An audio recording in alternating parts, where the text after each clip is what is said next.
with Ronnie Gardner in front of this 1942 PBY Catalina. Ronnie, will you tell us a little bit about this airplane? The Catalina was conceived in the late 30s, morphed into this airplane in the 40s. It was used as a rescue aircraft by the Navy for downed sailors.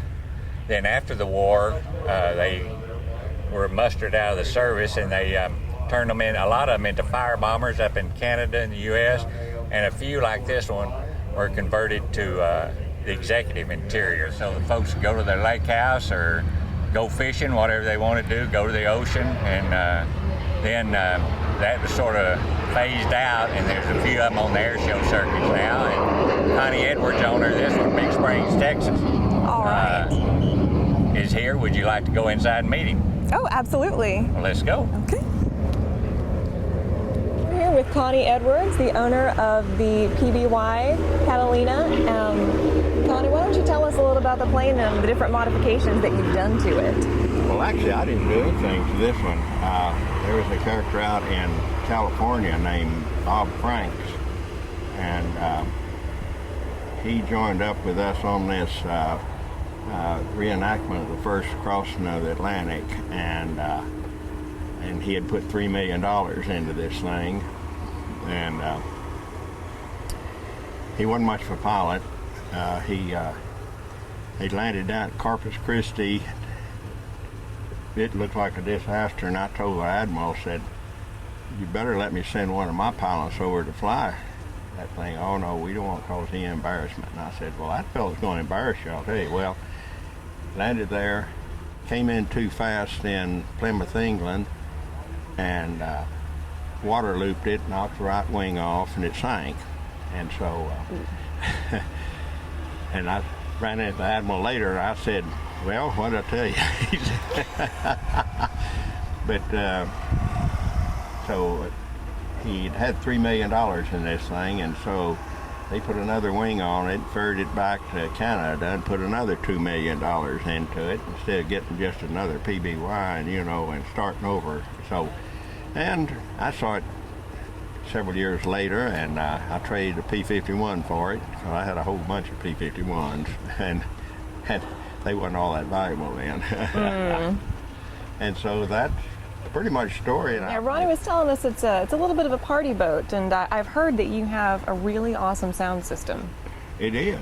It's quite a deal. And up in Oshkosh, which, Lord, I went there the first year in 1970, and now you got all these Puritans that's got to have everything looking just like it did, Well, you can imagine them coming up, putting me in the middle of all of these B-17s and this and that that's just pristine, and here this thing's playing calypso music. And one of our favorite deals is to, just as they give us a cross to stop, have someone at the front open the hatch and throw an anchor out. Now that and now some of these Puritans, they don't really think that's funny.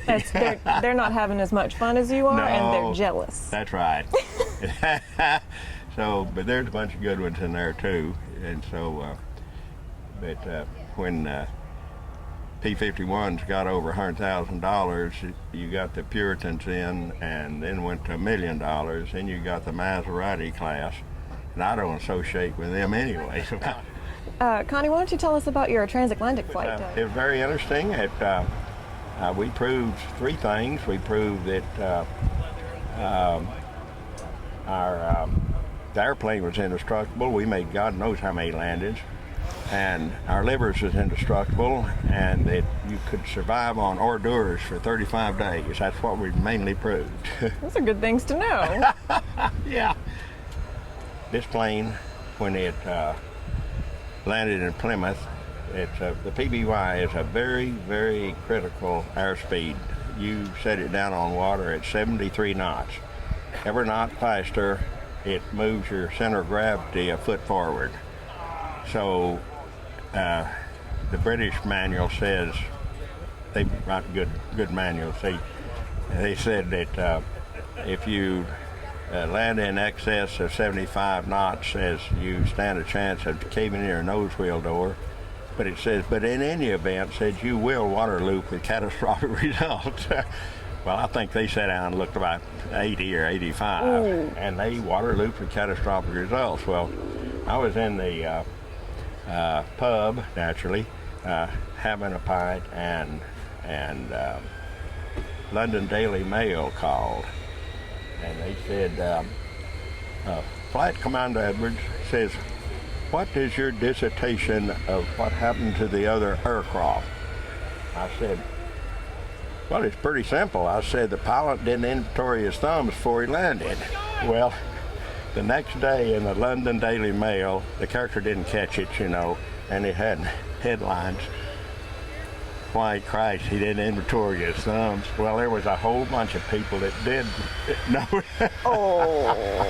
Now, Connie, I've heard that you've gotten in trouble with the law before, something about landing a plane on a lake, seaplane on a lake. Well, I landed on Lake Amistad. That's near Laredo, and between Laredo and Del Rio, Texas. And out comes the Lake Patrol, and they said you can't land on this lake. And I said, why can't I? I said, after all, you know, this is a boat. And I said, some people put their boats in with a crane, some of them put in with a trailer. I said, I fly my boat in. He said, okay, then where's your boat license?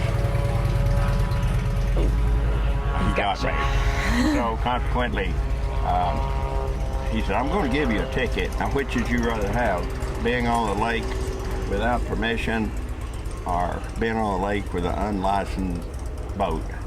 I said, officer, just take your pick. Well, first thing I did when I got back to West Texas, sent my office manager down to the courthouse and went in there and said wanted bass boat license. Well, they got to looking at it and said length, 68 feet, and said, boy, that's a big bass boat. I said, yeah, they get bigger every year. And he said, thank God she didn't ask what the beam was on it, 104 feet. So my other plane has got TX, what, with a little deal like you put on your bass boat. Got your bass boat. I've never had the pleasure of using it, but it makes a good story. That's the nicest bass boat I've ever heard of. That's right, and I've never been back to Lake Amistad either. I wouldn't go back either. It cost me $50 fine. Now I hear you're also a movie star. You were in the movie The Battle of Britain. I was in the movie The Battle of Britain. I signed up in Seville, Spain, with the United Artists for 6 weeks, and I ended up 11 and a half months later still getting shot down.